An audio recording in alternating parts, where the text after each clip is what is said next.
Hi, WhiskyJason hier. Whisky aus der Sicht eines Amerikaners und heute habe ich Method and Madness Single Malt Irish Whiskey matured in Bourbon barrels, enriched or enhanced, Entschuldigung, verbessert with French Limousin Oak Casks. Leider gibt es gar nicht in Deutschland. Ich habe das extra importieren lassen aus England. Masters of Malt hat das, nee, Entschuldigung, the Whisky Exchange hat das hier im Angebot, naja, im Angebot nicht, sondern in ihrem Sortiment gehabt. Und das habe ich hier einfach mal mitgenommen, alle 3 Flaschen. Gestern habe ich Grain probiert, heute habe ich jetzt hier meinen Single Malt und morgen habe ich dann meinen Single Pot Still.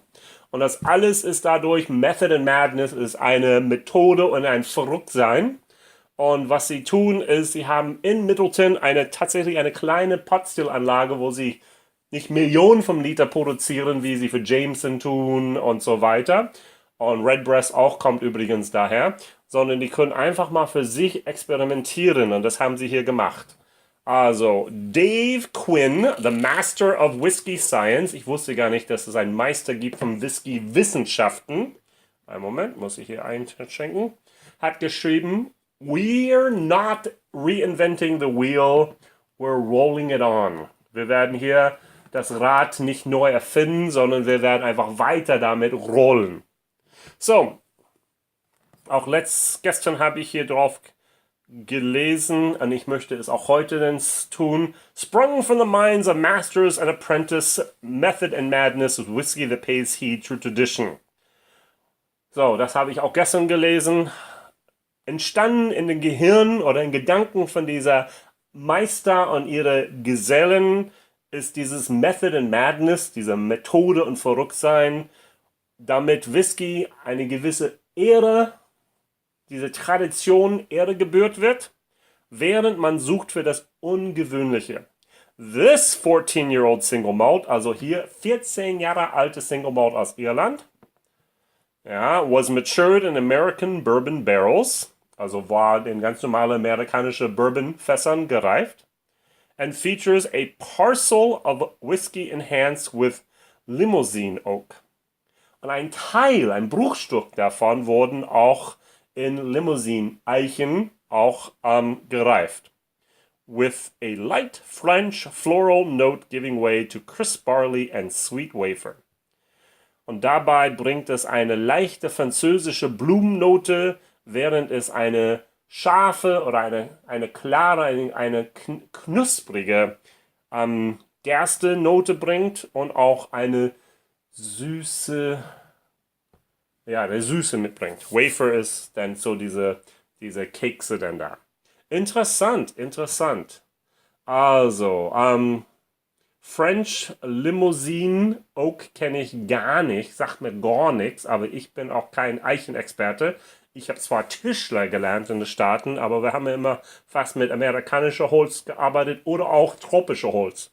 So, was sagt meine Nase? Hier hinten steht was, habe ich noch nicht gelesen, was ich denn entdecken sollte. Okay, das war Single Pot. Also, das ist gut. Single Malt, nicht Single Pot. Entschuldigung. Einen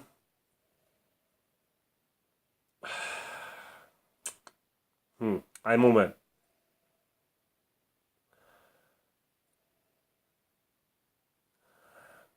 Es riecht wie mein grüner Tee zum Frühstück. In meinem grünen Tee zum Frühstück habe ich Mandarine und Kiwi, glaube ich. Aber da kommt unverkennbar dieser Malziges dadurch. Und ich komme sogar auch zu erdbeerig. Was ist das?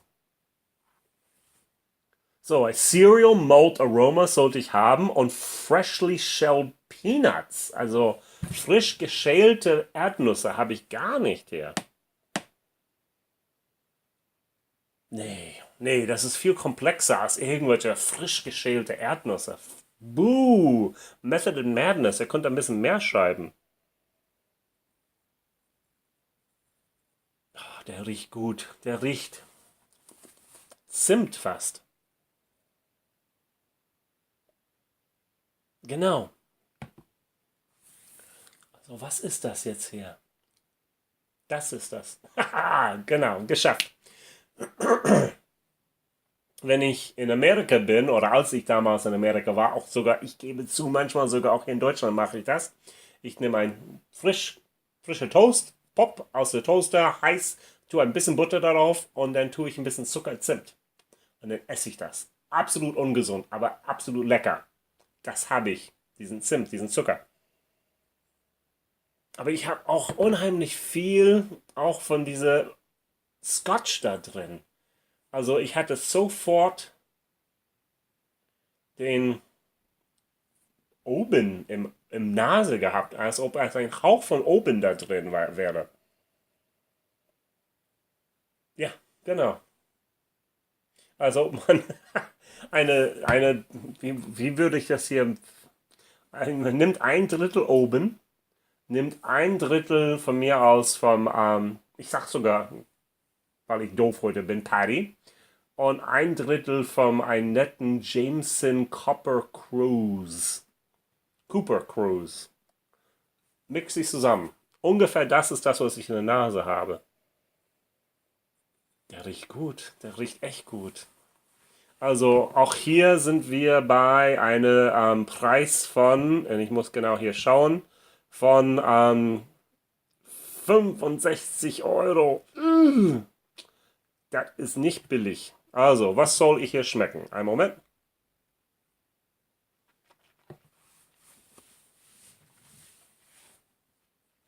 Mm. Mm. Wow. Am Ende.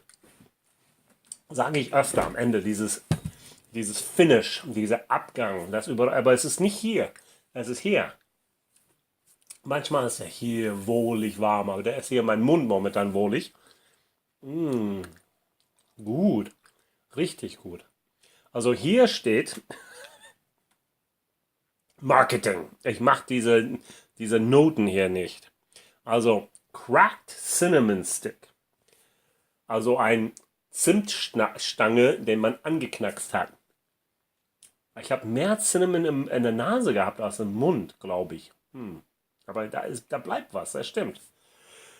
Ice Cream Cone Wafer, also ob man kann ein Eis bekommen, entweder auf einen Waffel oder im Becher. Das ist wie die Eiswaffel. Nee, diese Beschreibungen finde ich hier heute doof. Gestern waren sie viel, viel besser, viel, viel konkreter, obwohl ich keinen Rosen am Blättern, auch keinen frisch geschälten Grapefruit im Mund hatte.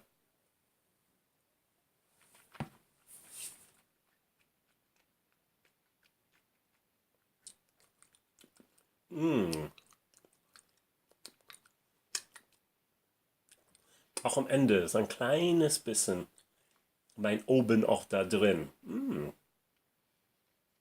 Nett. Ich glaube, mein Oben Little Bay ist das genau richtig. Ja. Ich habe beide Opens da oben irgendwo. Werde ich sie nicht rauskicken können oder rauskramen können. Also am Ende sollte ich hier Fragrant Bonbons, also eine düftende Bonbon haben. Nein. Und ein Hint of Toasted Barley. Ein Hinweis, eine Prise von getoastete Gerste haben. Nee. Ihre Beschreibungen hier sind schwach.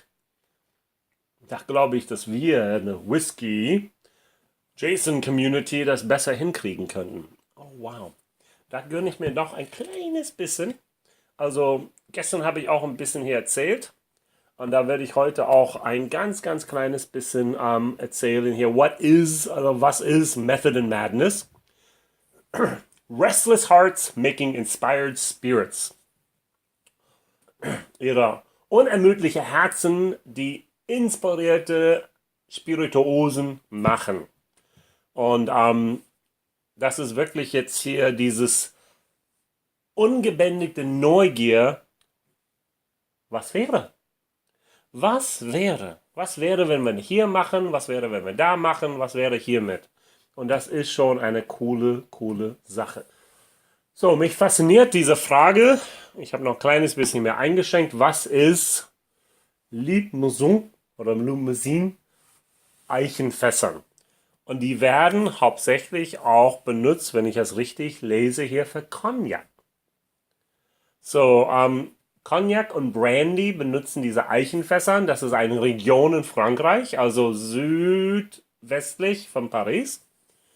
Und dort wird eigentlich kein richtiger Weinbau betrieben, aber diese ganz, ganz feine Eiche, was sie da haben, dieses wunderschöne Holz, was dort benutzt wird, wird auch sehr, sehr geschätzt für ihren Charaktereigenschaften.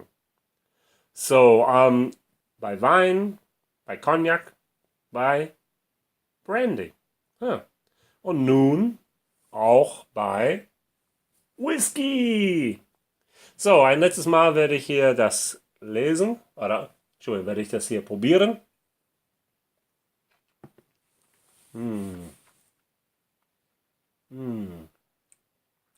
Wow.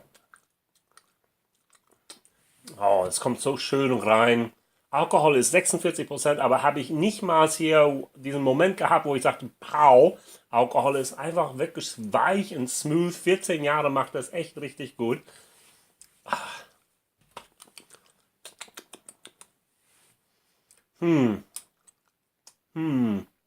Gebe ich mein 1 minus?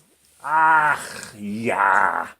Heute gebe ich mein 1 minus. Allerdings, ich gehe auf ein 3 minus für Preis-Leistungs-Verhältnis bei 65 Euro. So gut ist er auch nicht. Aber vielleicht muss ich irgendwann umsteigen und sagen, liebe Leute, für meinen Scotch muss ich auch manchmal 60, 80 Euro hinblechen für eine ganz tolle Flasche, was auch ein 1 minus ist. Und für Irish Whiskey, ach, okay, 3. Ich gebe den doch ein 3 für meine Preis-Leistung. Denn 65 Euro finde ich immer noch sehr, sehr viel. Ich habe den extra importieren lassen als aus England. Meine Flaschenteilung war, wie ich gestern erzählt habe, innerhalb von abends habe ich um 11:30 Uhr reingestellt. Da ging die erste Hälfte der Flasche weg. Morgens um 10 war die zweite Hälfte alles weg. Also Leute, die es bestellt habt, viel Glück damit. Es ist echt richtig gutes Zeug. Ihr, die ihr noch nicht in dieser Irish Whiskey Freunde Facebook-Gruppe seid, würdet nie davon erfahren, dass Jason solche Sachen dann hier macht.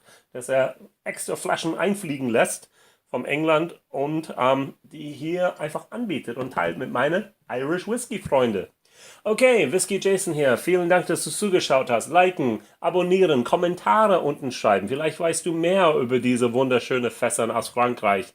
Dieses Limousin. Vielleicht kannst du einen Link hin tun, damit ich mehr darüber auch erfahren kann und mehr davon auch wissen darf. Und ich freue mich auf morgen. Das ist dann hier meine Single Pot Still Irish Whiskey. Der ist sowas von dunkel und es gibt einen Grund dafür. Da musst ihr morgen zuschauen. Tschüss!